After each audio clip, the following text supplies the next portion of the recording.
ये है दुनिया का सबसे खतरनाक और पावरफुल पॉइंट।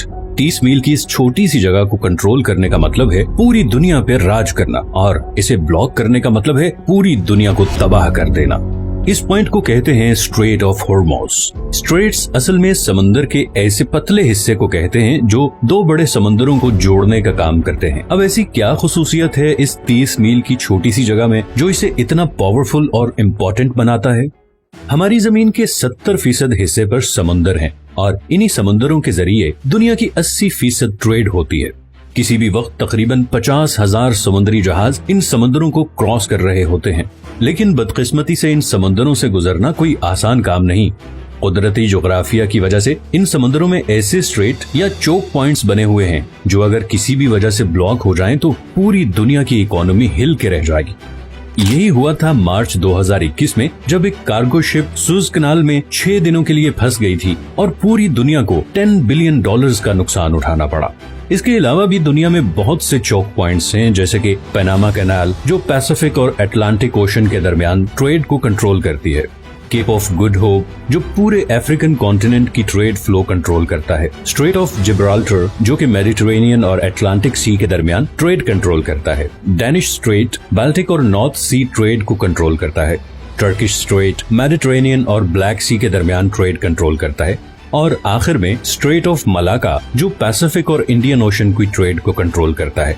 लेकिन इनमें से कोई भी पॉइंट इतना डेंजरस और इम्पोर्टेंट नहीं जितना स्ट्रेट ऑफ हॉर्मुज़ है, और इसकी वजह यह है कि पर्शियन गल्फ और गल्फ ऑफ ओमान को कनेक्ट करने का ये वाहिद रास्ता है, और यहीं से सारे समुद्री जहाज निकल के पूरी दुनिया में जाते हैं।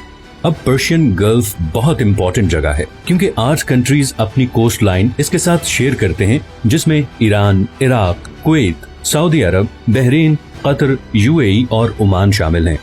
इनमें से 4 मुल्कों के लिए बाकी दुनिया से कनेक्ट करने का वाहिद रास्ता ही स्ट्रेट ऑफ हॉर्मुज़ है। अब अगर आप मिडल ईस्ट के बारे में थोड़ा बहुत जानते हैं तो ये आपको पता ही होगा कि मिडल ईस्ट की पहचान उसका तेल है। ये तेल आज भी हमारी दुनिया का सबसे बड़ा एनर्जी सोर्स है। पूरी दुनिया की 33% एनर्जी कंजप्शन तेल से होती है, चाहे वो ट्रांसपोर्ट के जरिए हो जैसे कि गाड़ी, ट्रेन, जहाज या फिर बिजली बनाने वाले पावर प्लांट्स। इन तमाम सेक्टर्स में 70% ऑयल इस्तेमाल होता है। अब ऑयल का मसला ये है कि ये दुनिया में बहुत कम जगहों पे पाया जाता है। इस सर्कल में दुनिया का आधा तेल इन 8 कंट्रीज के पास है, और बात सिर्फ यही खत्म नहीं होती, बल्कि दुनिया के 40% नेचुरल गैस रिजर्व्स भी इसी सर्कल में मौजूद देशों के पास हैं। अब नेचुरल गैस तेल और कोयले के बाद दुनिया का तीसरा सबसे बड़ा एनर्जी सोर्स है। ब्रिटिश पेट्रोलियम के मुताबिक ईरान के पास दुनिया में सबसे ज्यादा गैस के रिजर्व्स हैं।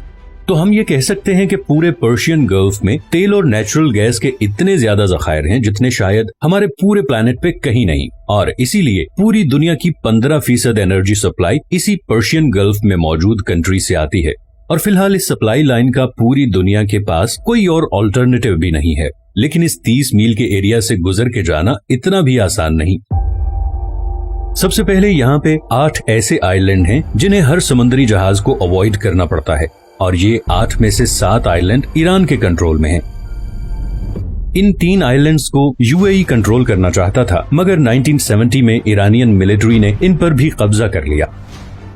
इस सारे एरिया पे तकरीबन ईरान का ही कंट्रोल है। दूसरा, ये जो रेड हाईलाइटेड एरियाज आप देख रहे हैं, यहाँ पर समुंदर कम गहरा है और ऑयल टैंकर्स के लिए यहाँ से गुजरना तकरीबन नामुमकिन है। इतनी मुशक्कत के बाद पर्शियन गल्फ से निकलने वाला मेजॉरिटी तेल ईस्ट एशिया की तरफ जाता है, जिसमें से 76% तो सिर्फ 5 कंट्रीज के पास जाता है। सबसे पहले आता है चाइना। चाइना दुनिया की दूसरी सबसे बड़ी इकोनॉमी है और दुनिया में सबसे ज्यादा पेट्रोलियम इंपोर्ट करने वाला मुल्क है। चाइना की टोटल पेट्रोलियम इंपोर्ट का तकरीबन 45% इसी स्ट्रेट ऑफ हॉर्मुज़ से गुजर के आता है। जापान दुनिया की तीसरी सबसे बड़ी इकोनॉमी है, जिसे अपनी 100% एनर्जी इंपोर्ट करनी पड़ती है, और इस 100% इंपोर्टेड एनर्जी सप्लाई में से तकरीबन 80% इसी 30 मील के चोक पॉइंट से गुजर के आती है। इंडिया, वर्ल्ड 6 लार्जेस्ट इकोनॉमी, भी अपना 70% ऑयल और 50% गैस इन्हीं पर्शियन गल्फ कंट्री से इंपोर्ट करता है, और वो भी इसी रास्ते से। इसी तरह साउथ कोरिया, जो कि दुनिया की 10th लार्जेस्ट इकोनॉमी है, अपना 70% तेल इन्हीं पर्शियन गल्फ कंट्री से टैंकर्स के थ्रू इंपोर्ट करता है। जो उसी 30 मील के स्ट्रेट ऑफ हॉर्मुज से गुजर के आते हैं। तो अगर ये 30 मील की छोटी सी जगह किसी भी वजह से लंबे अरसे के लिए ब्लॉक हो जाए तो दुनिया की दूसरी, तीसरी, छठी और 10वीं इकोनॉमीज बिल्कुल कोलैप्स कर जाएंगी। और इसी तरह पर्शियन गल्फ में मौजूद इन तमाम 8 कंट्रीज का सोर्स ऑफ रेवेन्यू भी खत्म हो जाएगा और एज अ रिजल्ट पूरी दुनिया में एक जबरदस्त इकोनॉमिक क्राइसिस आ जाएगा। इसीलिए ये जगह दुनिया का सबसे खतरनाक और इम्पोर्टेंट चोक पॉइंट है और इसीलिए दुनिया के सारे सुपर पावर कंट्रीज की इस पे कड़ी नजर होती है। अमेरिका ने भी इसीलिए यूएई, ओमान, इराक, सऊदी अरब और बहरीन में दर्जनों मिलिट्री बेसिस बनाए हुए हैं ताकि वो ईरान पे नजर रख सके और ऑयल की स्मूथ सप्लाई को यकीनी बना सके। दूसरी तरफ ईरान पहले ही किसी भी जंग की सूरत में कई दफा ये स्ट्रेट ब्लॉक करने की धमकी दे चुका है और अगर ऐसा हो गया तो न सिर्फ ग्लोबल इकोनॉमी हिल के रह जाएगी बल्कि ऐन मुमकिन है कि वर्ल्ड वॉर 3 की भी शुरुआत हो जाए। अगर आपको ये वीडियो पसंद आई है तो इसे लाइक और चैनल को सब्सक्राइब जरूर कर लें और अगर आपके पास कोई सजेशंस हैं तो कमेंट में जरूर बताएं।